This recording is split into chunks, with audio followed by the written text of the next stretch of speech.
sayaw sa buong kapuluan ng Pilipinas na may pinagmulan ng mga Hispano. Ang tugtog ng Cariñosa ay nagpapakita ng malaking impluwensya ng mga Kastila sa mga Pilipino. Ito ay may tatlong-apat sa kumpas gaya ng ilang mga sayaw ng Kastila. Ang isang babae ay may hawak na abaniko o panuelo kung saan siya ay patago-tago sa kanyang napupusuan na nagsasabi ng pag-ibig sa kanya. Ang lalaki, subalit hindi na ito kasagot ng oro.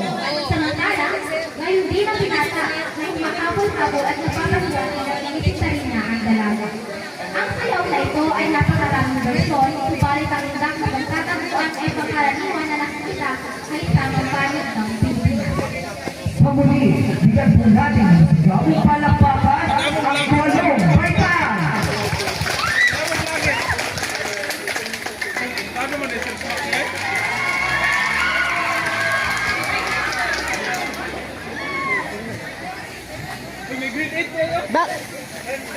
Bumalik yan?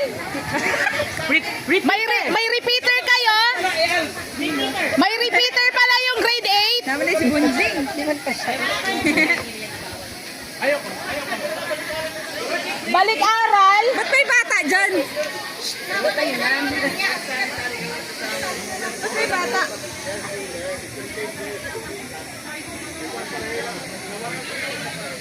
Hindi na ma-play ni Sir Jetro.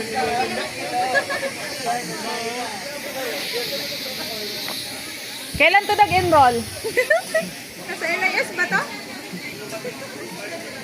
Nasa LIS ka? Mamang problema kay Kron. Ayaw pang umuto.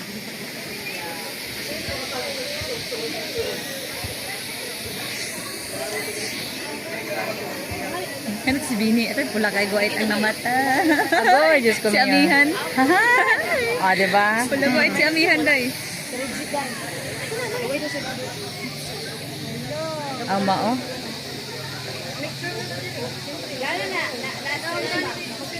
Ano ang damit? Yung ang pang-reject daw. Ay, sis na lang. Absent ang isa. Ay lang, kay na si Sir to the rescue. Dili. Ayaw dira yiyi.